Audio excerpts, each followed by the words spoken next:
ఒక positive sentence for example wake up ఉంది. So wake up కి పాజిటివ్ సెంటెన్స్ ఏముంది? Subject V1 object. సో ఐతో రాయమంటున్నాను. అప్పుడు ఎలా రాస్తారంటే first sentence I wake up at 5 AM. దాని నెగిటివ్ ఏంటి? మళ్ళీ నెగిటివ్ స్ట్రక్చర్ చూడాల్సిన పని లేదు. So subject do not V1 plus object. I do not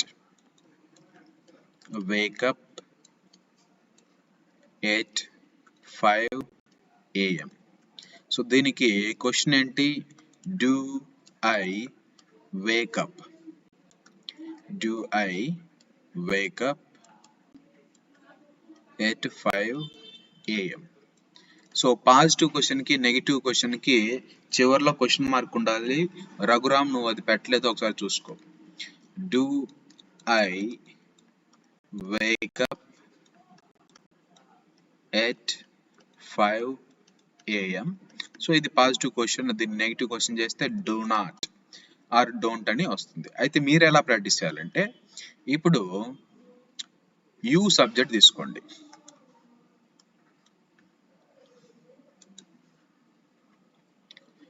ఇక్కడ ఆస్కర్ అంటే అడిగేవాడు క్వశ్చన్స్ అడుగుతాడు.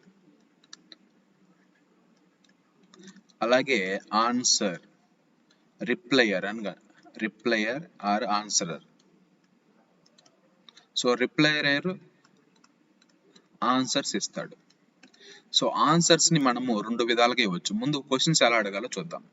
ఫస్ట్ యూ సబ్జెక్ట్ తోనే క్వశ్చన్స్ అడుగుదాము. యూతో వేకప్ ఉంది కదా, ఇప్పుడు ఏంటి? Do you wake up? Do you wake up at 5 AM? నువ్వు 5 గంటలకి నిద్ర లేస్తావా? నువ్వు లేస్తే ఎలాగ చెప్పాలి? Yes I wake up at 5 AM. ఇది లెంతీగా చెప్పటం. ఈ సెంటెన్స్ ని లెంతీగా మీరు ఆన్సర్ ఇవ్వటం. Do you wake up at 5 o'clock అంటే లెంతీ సెంటెన్స్. సింపుల్ గా కూడా చెప్పొచ్చు. ఇంత లెంతీ సెంటెన్స్ స్పోకెన్ ఇంగ్లీష్ లో మాట్లాడము. సింపుల్ గా ఐ డూ అంటే సరిపోతుంది. ఐ డూ అన్నా yes I wake up at 5 o'clock అన్న రెండు ఒకటే. అలాగే నెగిటివ్ ఏంటి? Don't you wake up. Don't you wake up at 5 AM.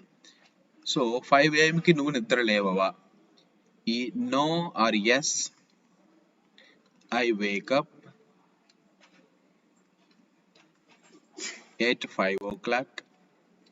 అది ఎస్ అయినప్పుడు. ఒకవేళ నో అనుకో, no I don't wake up at 5 AM. ఒకవేళ నోని షార్ట్ లో రాయాలంటే నో ఐ డోంట్ అని చెప్తావు. సో ఈ విధంగా మీరు ఒక క్వశ్చన్ అడగొచ్చు, ఆన్సర్స్ కూడా ఇవ్వచ్చు. ఫర్ ఎగ్జాంపుల్ ఇప్పుడు ఇంకో సెంటెన్స్ చూద్దాం. చెకప్. సో చెకప్ ని ఎలా అడగాలి? యూతోనే సబ్జెక్ట్ తీసుకోండి. సో ఇక్కడ ఆస్కర్ ఏమో యూ సబ్జెక్ట్ ని యూజ్ చేయాలి. రిప్లయర్ ఏమో అంటే ఆన్సర్స్ ఇచ్చేవాడు ఐ సబ్జెక్ట్ యూజ్ చేయాలి. సో ఈ విధంగా మనము ఈ 30 వర్డ్స్ తోటి సెంటెన్సెస్ ని మనం ఫామ్ చేయాలి. అది ఇప్పుడు 1 by 1 మనము చేద్దాం. సో మీకు అర్థమైతే టచ్ ది పామ్ సింబల్ ఎలా ప్రాక్టీస్ చేయాలనేది, అర్థం కాకపోతే మళ్ళీ అడగండి, చెప్తాను. ఓకే, మళ్ళీ ఒకసారి చెప్తాను చూడండి. సో ఇద్దరి మధ్యన సంభాషణ నాన్న. ఒకడు అడిగేవాడు, రెండు రిప్లై ఇచ్చేవాడు. సో అడిగేవాడు యూ సబ్జెక్ట్ తీసుకోవాలి, రిప్లై ఇచ్చేవాడు ఐ సబ్జెక్ట్ తీసుకోవాలి. అంటే ఇలానే అడుగుతాం కదా, నువ్వు ఉదయాన్నే లేస్తావా? అవును, నేను ఉదయాన్నే లేస్తాను. నువ్వు ఉదయాన్నే లేవవా? లేదు, నేను ఉదయాన్నే లేవను అని. క్వశ్చన్ అడిగేవాడు యూ అంటాడు, ఆన్సర్ చెప్పేవాడు ఐ అంటాడు. అది క్లియర్. సో ఇప్పుడు ఇక్కడ ఏముంది? చెకప్ ఉంది. సెకండ్ వర్డ్ ఏముంది? చెకప్. సో దాన్ని ఎలా రాస్తారు? Do you checkup? Do you checkup your mobile phone? Your phone frequently. తరచుగా నీ మొబైల్ ఫోన్ ని చెక్ చేసుకుంటావా? Question mark. దానికి ఎస్ అయితే ఐ డూ, నో అయితే ఐ డోంట్. ఇలా చెప్పొచ్చు. ఫుల్ సెంటెన్సెస్ కూడా చెప్పొచ్చు. Yes I checkup. ఇక్కడ యువర్ ఫోన్ అన్నాం కాబట్టి ఇక్కడ నా ఫోన్ నేను చెకప్ చేసుకుంటానంటే మై ఫోన్ అని చెప్పాలి. Yes I checkup my phone.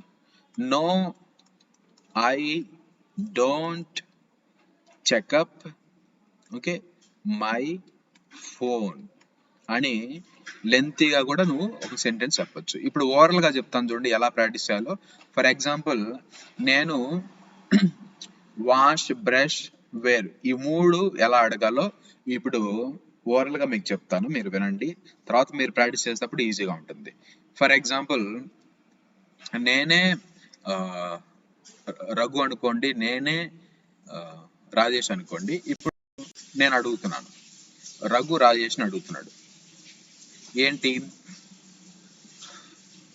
Rajesh do you wash your clothes?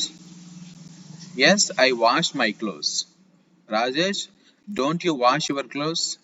No I don't wash my clothes. Rajesh do you wash your clothes? Yes I do.